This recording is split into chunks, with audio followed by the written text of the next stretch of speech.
Alors, nous allons maintenant procéder à la lecture et donc aux mesures des absorbances des solutions de bleu que la technicienne a préparées. Donc, première étape, donc nous allons ouvrir le compartiment à cuve et y déposer les cuves, donc en tenant compte du trajet du faisceau optique et de la face optique de chacune des cuves. Donc, on procède à l'homogénéisation des cuves avant de les positionner, la face optique étant positionnée au niveau donc de la fente qui est ici. Donc, vous voyez, c'est une petite gymnastique. Il faut bien repérer la fente pour pouvoir mettre la face optique et la face translucide. Donc là, par exemple, on voit bien la fente qui est ici. Et donc, voilà, la technicienne place bien la face optique du côté de la fente.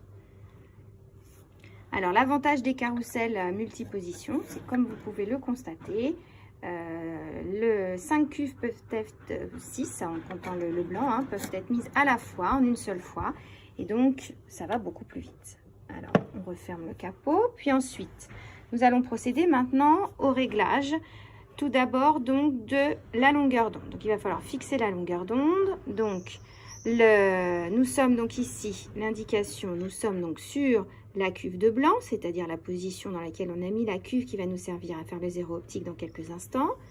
Nous sommes en mode quantité d'absorption, c'est-à-dire une simple lecture d'absorbance. Et ce qui nous permet de le comprendre, c'est que vous voyez, dans l'exemple qui est ici, nous avons un grand A, un A majuscule pour unité d'absorbance. Cette valeur d'absorbance-là est obtenue pour la cuve blanc lorsqu'elle est lue à 410 nanomètres, qui était la longueur d'onde donc de la mesure précédente. Nous n'allons pas lire à 410 nanomètres, mais à 650 nanomètres. Donc, nous allons procéder à ce changement de longueur d'onde. Donc, nous allons donc appuyer sur fixer nanomètres. À partir de là, nous avons donc le pavé numérique qui nous permet, donc du coup, de taper nos 650, puis ensuite de faire entrer. Voilà, donc on entend la modification et vous pouvez remarquer que la valeur qui est directement affichée, donc directement lue, nous indique que nous avons une valeur hors du spectre photométrique. Alors à partir de là, nous allons maintenant mesurer un blanc sur cette cuve. Donc mesurer un blanc, il est donc ici, donc voilà, mesurer un blanc. C'est donc que nous allons forcer le faisceau à venir donc se caler sur la cuve contenue dans le compartiment blanc et afficher 0 unité d'absorbance. Puis à partir de là, tout simplement, nous allons donc déplacer en utilisant donc le pavé numérique ici et donc en appuyant tout simplement sur la position 1 qui va donc, regardez, nous déplacer, nous indiquer que nous sommes bien sur la cellule numéro 1 et la cellule numéro 1 a une valeur d'absorbance de 0,051 unités d'absorbance. Cette valeur est obtenue à 650 nanomètres. Et ainsi de suite, jusqu'à la lecture des autres cuves. Donc, bien évidemment, nous allons passer maintenant à la cuve numéro 2, qui doit avoir une augmentation d'absorbance. Donc, nous repassons ici, et vous voyez 0,137. Et ainsi de suite. 0,234. Donc, sur votre carnet de laboratoire, il faut bien indiquer 0,234 unités d'absorbance.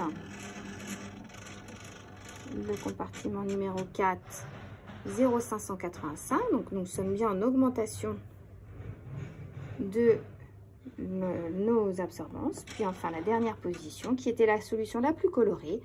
Voilà, 1,498 unités d'absorbance.